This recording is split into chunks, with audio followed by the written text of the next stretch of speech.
Today, a visiting judge denied a motion to recuse Judge Medrano from the case. That motion was filed by the district attorney's office. The state alleged Judge Medrano had become so personally involved in the case that a recusal was necessary. The EST portion of the bill increased by $6.40, roughly 20% more than the previous month. And it turns out it was never supposed to happen. Trying to hold this car back from going into the water until right here you can see the moment when they rescue that woman who was inside this vehicle. Moments later, they're able to let go of the vehicle before it fully submerges into the water. Dylan, I'm just curious. I mean, as the owner of a restaurant, he may be seeing his business and his livelihood literally up in flames. What are the emotions he's going through right now watching what's happening?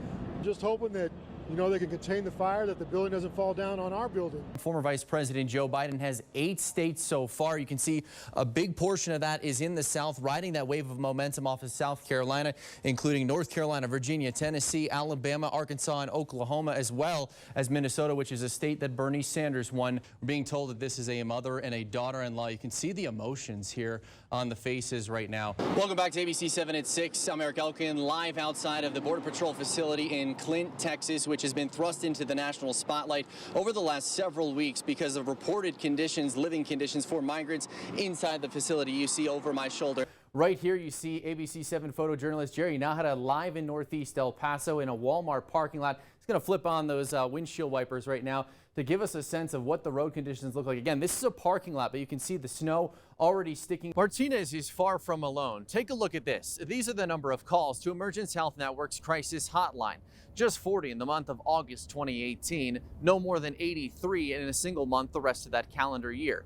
But look here. August 2019, the month of the Walmart mass shooting, that number skyrockets to 484, a more than 12-fold increase compared to the year before.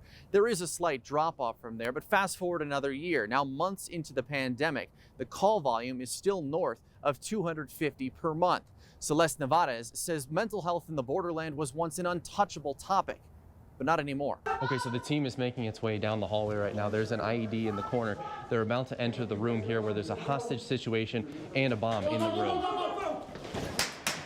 20 people were killed in today's mass shooting, 26 more wounded. It is the 8th deadliest mass shooting in U.S. history. This 21-year-old Patrick Crusius, the suspected shooter in custody right now, came here from Allen, Texas, to create this carnage, this chaos, and this massacre. He does not define who we are. He does not define who El Paso is. Stephanie, I can tell you there's not a dry eye in the room right now. Everyone just chanting, "Viva Margie, Viva El Paso." Tony Basco is just over my shoulder at this very moment. Is it tougher to put out a fire or walk in these heels?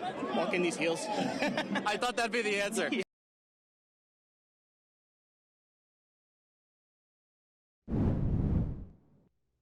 This is just a glitch that I didn't know about it either until I got my water bill. To extra context and depth on what went wrong when many of you were recently overcharged for your trash collection services on your El Paso water bill. You just heard Ellen Smythe back on April 7th. She's the head of the Environmental Services Department. Just like her, I first noticed the increase when I received my bill on March 29th. The EST portion of the bill increased by $6.40, roughly 20% more than the previous month. And it turns out it was never supposed to happen. I filed an open records request that is now giving us better insight as to what went wrong. Here's what I found.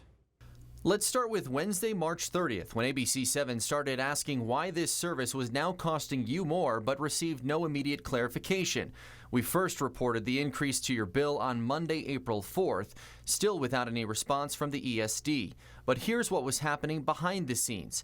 Assistant Managing Director Forrest Clancy emails Mary Medina with the city of El Paso that same afternoon asking for, quote, high-up connections at El Paso Water Utility that can help us explain what is happening with the bills. She goes on to say, so we can start the damage control and work towards a system-wide solution. Also that night, before our report aired on ABC 7 at 10, ESD Managing Director Ellen Smythe emails El Paso Water CEO John Ballou, also asking for a contact to speak with about what happened with the billing system, citing, quote, media is asking and I really don't have an answer for them. The next morning, now Tuesday, April 5th, Medina emails Eduardo Alba and Juan Cervantes with El Paso Water requesting answers to 3 questions. 1. How many accounts were affected by the billing error glitch? 2. What caused the error in billing? And 3. Will the issue be corrected by next month and going forward? Juan Cervantes' response: what is the nature of the glitch? Do you have any details, accounts that has caused this? That's when ESD Managing Director Ellen Smythe jumps back in, calling for a video conference between both sides to, quote, get on the same page. We're not privy to what was said in that video conference, but the emails illustrate the confusion on both ends as to what's going on, all while we continue to ask ESD why your bill went up. By Tuesday afternoon, and after the video conference between the Environmental Services Department and El Paso Water, EP Water Communications and Marketing Manager Cristina Montoya emails a City of El Paso spokesperson, Tammy Fonse, with a statement that she's permitted to release at the time that reads, quote, we are aware of an issue with ESD charges on the EP water bills. We are working on a solution for affected customers. Now let's move to Wednesday, April 6th. El Paso Water President and CEO John Ballou replies to a Monday email from Ellen Smythe saying, quote, apparently, unbeknownst to me, we did change the pro-rating formula and it is in fact incorrect. We will start our messaging to get this straight. Then on Thursday, April 7th, we are finally granted an interview with Smythe, who tells us it was a system glitch on El Paso Water's end and that she found out about it when she received her bill in the mail. That same afternoon, El Paso Water sent out a news release acknowledging the system glitch that inadvertently overcharged about 122,000 customers. The water utility also promised to refund that money. In my open records request, I also obtained an email showing what those refunds you should be on the lookout for if you are overcharged would look like. For a residential customer, it'll appear like this. A $3.80 bill correction for the gray trash bin, a $1.20 refund for the city franchise fee, 40 cents for the city tax adjustment, and a $1 refund for the environmental fee. Now, for a commercial customer, your corrections will appear like this: a 33-cent city tax adjustment and a $4 reimbursement for the overcharge on the environmental fee. Now, El Paso Water had said these reimbursements would take 2 to 6 weeks to show up in your account, so be on the lookout on your next bill.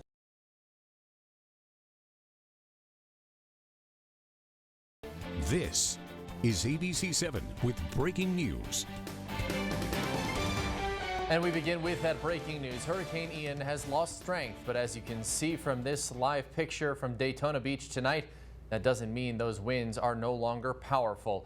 You can see the camera shaking violently, those U.S. flags completely shredded.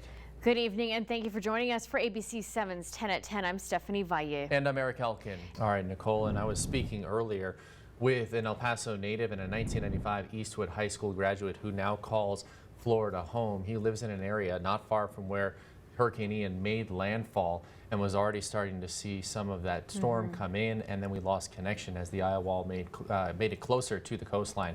So we'll try and check back in with him tomorrow to see how he's doing as well. As we'd say, there are a lot of issues with electricity and power, so hopefully he's okay. We're hoping for the best.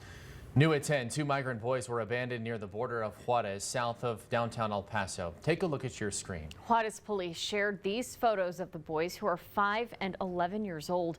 They said they were from Guatemala. Officers found them walking towards the border by themselves without any adults. The kids told police they wanted to cross into the U.S. to reunite with their family in the U.S. However, the boys say the smuggler who promised them to help them cross into the U.S.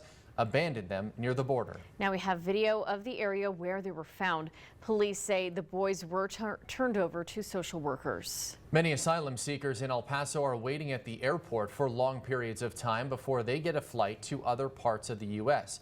Airport officials say on average there are more than 100 migrants who wait at the airport overnight daily. ABC 7 saw some of those asylum seekers at the airport today. Not everyone you're about to see in this video is a migrant, but every shot you'll see here shows them along with other travelers. The airport's director told us typically migrants come to the airport looking to buy tickets for flights that leave the same day, but they're not always available. The airport worked with the city's Office of Emergency Management to set up conference rooms as more comfortable waiting areas, which include cots. Additional security and cleaning crews are also being hired.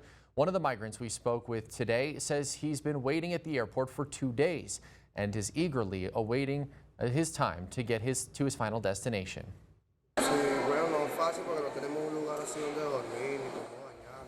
He says it's been difficult because they have not had a place to eat or shower, but at least they're not out in the sun. As ABC7 has reported, the funding to help migrants comes from FEMA. The airport director says migrants are also offered motel rooms so they don't have to stay at the airport. KVIA.com. To extra depth, the city of El Paso is understaffed to clean up weeds that have been growing on street medians. They look like this, and it's a sight that'll make you want to sneeze. While the city battles a staffing shortage, a new cleanup effort is underway that provides some students with community service hours, though not all parents are happy about the idea. ABC7's Brianna Perez is live near downtown El Paso with the details. Brianna. We're now reporting near downtown El Paso. Brianna Perez, ABC7. And to give you a little perspective, a lot of you started noticing these weeds back in the beginning of August, so it's been more than a month now. I want to show you something else too, because this clearly has struck a nerve with you, our viewers. I posted this to our KVIA ABC7 Facebook page just within the last hour or so on this story, and just within that hour, already nearly 200 comments, nearly 300 reactions from you, the viewer, just on this story alone, just to give you an idea of what some people are saying. Veronica is saying if they will waive some of our ridiculous property taxes for participation, maybe they'll get a better response. So clearly this story has resonated with you, the viewers. We will continue to stay on top of it, Stephanie. All right.